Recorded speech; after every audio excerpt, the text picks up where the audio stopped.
Painting आपने देखा होगा कल बरेली के अंदर, हो मौलाना भूल गया कि शासन किसका है। अब उत्पातियों और उपद्रवियों को पता लगेगा कि 7 पीढ़ियां याद आएंगी उनको। कभी कभी बुरी आदतें जाती नहीं लोगों की, तो उसके लिए उनकी डेंटिंग पेंटिंग करवानी पड़ती है कायदे से। हमने कहा जाम नहीं होगा, कर्फ्यू भी नहीं लगेगा, लेकिन कर्फ्यू का सबक तुम्हें ऐसा सिखा देंगे कि तुम्हारी आने वाली पीढ़ी दंगा करना भूल जाएगी। दंगे होते थे, दंगाइयों को मुख्यमंत्री आवास में बुला के सम्मानित किया जाता था, दंगाइयों की अवभगत होती थी। पर्व और त्योहारों के दौरान आपने देखा होगा, जब भी पर्व और त्योहार आते थे उत्पात शुरू हो जाती थी।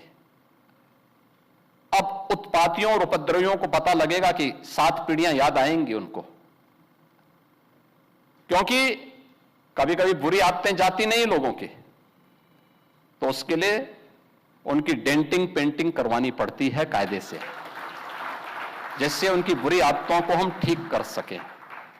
और यही डेंटिंग पेंटिंग आपने देखा होगा कल बरेली के अंदर, हो मौलाना भूल गया कि शासन किसका है। वो ये मानता था धमकी देंगे और हम जबरदस्ती जाम कर देंगे। हमने कहा जाम नहीं होगा, कर्फ्यू भी नहीं लगेगा, लेकिन कर्फ्यू का सबक तुम्हें ऐसा सिखा देंगे कि तुम्हारी आने वाली पीढ़ी दंगा करना भूल जाएगी। क्या तरीका है जी? आप सिस्टम को ब्लॉक करना चाहते हैं, और यह प्रवृत्ति थी यूपी के अंदर। 17 के पहले यही होता था, और हम इसी बात को कह सकते हैं कि 17 के बाद हमने कर्फ्यू भी नहीं लगने दिया, लेकिन ऐसे बैरियर को चुन चुन करके वे जिस प्रकार की भाषा को समझते थे उस प्रकार की भाषा से उनको समझा करके उसको उसकी सजा दिलाने का काम भी किया है। और उत्तर प्रदेश की ग्रोथ स्टोरी यहीं से शुरू होती है।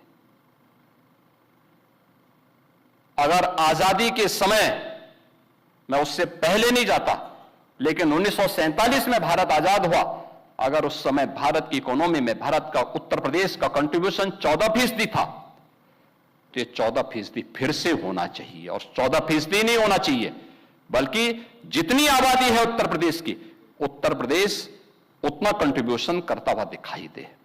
ये हमारा राष्ट्रीय धर्म है और दायित्व भी है, और उसी के तहत ये सब कार्य योजना बन रही है। उत्तर प्रदेश के अंदर इंफ्रास्ट्रक्चर अच्छा हो, 17 के पहले कोई कल्पना भी नहीं करता था। आज देश के अंदर 55% एक्सप्रेसवे उत्तर प्रदेश के पास हैं। सबसे अधिक सिटी में मेट्रो का संचालन उत्तर प्रदेश कर रहा है। 17 के पहले 2 एयरपोर्ट पूरी तरह क्रियाशील थे, लखनऊ और वाराणसी। गोरखपुर और आगरा आंशिक रूप से क्रियाशील थे। गोरखपुर में एक फ्लाइट आती थी, कभी भूल से आ गई, हम लोगों को ट्रेन से दिल्ली जाना होता था।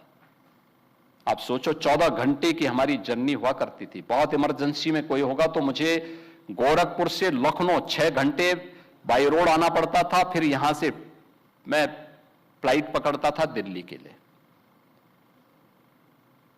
आज गोरखपुर से 14 फ्लाइट चल रही हैं, 14 फ्लाइट देश के अलग अलग सिटी को जोड़ रही हैं।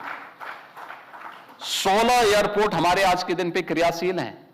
देश का सबसे बड़ा एयरपोर्ट हम अगले महीने देश को समर्पित कर रहे हैं, नोएडा इंटरनेशनल एयरपोर्ट। यानी ये उत्तर प्रदेश वही है जो पहले बीमारू था। बीमारू था नहीं, बीमारू बना दिया गया था। बीमारू मानसिकता वालों ने इसको बीमारू बना दिया था। ये बीमारू मानसिकता वही है जो परिवारवाद और जातिवाद है, ये बीमारू मानसिकता है। और इसी बीमारू मानसिकता ने उत्तर प्रदेश को बीमारू बना दिया था। परिणाम क्या था? दंगे होते थे, दंगाइयों को मुख्यमंत्री आवास में बुला के सम्मानित किया जाता था, दंगाइयों की अवभगत होती थी, और पेशेवर अपराधी और माफियाओं के सामने सत्ता सैल्यूट करती थी, और सत्ताधारी लोग उनके कुत्तों के साथ हाथ मिलाया करते थे। आपने वो दृश्य देखे होंगे, कैसे सत्ता का मुखिया एक माफिया के कुत्ते से हाथ मिलाकर के अपने को गौरवान्वित महसूस करता था। ये स्थिति थी। आप अनुमान करते हैं उत्तर प्रदेश के लोगों को इन्होंने सुरक्षित किया था? ये सुरक्षित करते? हर जिले के अंदर एक माफिया दे दिया था और हर माफिया को जिले के अंदर पैरेलल समानांतर सरकार चलाने की पूरी छूट दे दी थी। आज परिणाम क्या था? 17 में आते आते उत्तर प्रदेश न केवल बीमारू था बल्कि उत्तर प्रदेश के नागरिकों के सामने पहचान का संकट भी था। हर व्यक्ति अपनी पहचान के लिए मोहताज था। ना बेटी सुरक्षित, ना व्यापारी सुरक्षित। खेतीबाड़ी चौपट, किसान आत्महत्या करता था। नौजवान की नौकरी पर सेंध लगती थी, उसकी नीलामी होती थी। चाचा भतीजा दोनों वसूली के लिए निकल पड़ते थे।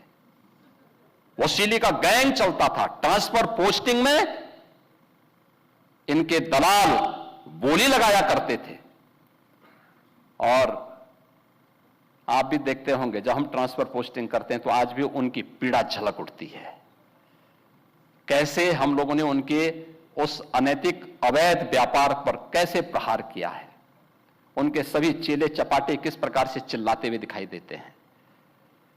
हर एक मामले में आज आप देख सकते हैं world class infrastructure Uttar Pradesh के पास। एक्सप्रेसवे नंबर 1 पर, रेलवे का नेटवर्क नंबर 1 पर, मेट्रो नंबर 1 पर, एयरपोर्ट एयर कनेक्टिविटी नंबर 1 पर, देश की पहली रैपिड रेल उत्तर प्रदेश में, देश का पहले इनलैंड वाटरवे उत्तर प्रदेश में, एमएसएमई का सबसे बड़ा बेस उत्तर प्रदेश में। और उत्तर प्रदेश आज फिर से गन्ना उत्पादन और चीनी उत्पादन में देश के अंदर नंबर 1 पर, इथेनॉल उत्पादन में नंबर 1 पर, खाद्यान्न उत्पादन में नंबर 1 पर, सबसे बड़ी युवा आबादी का राज्य होने के साथ साथ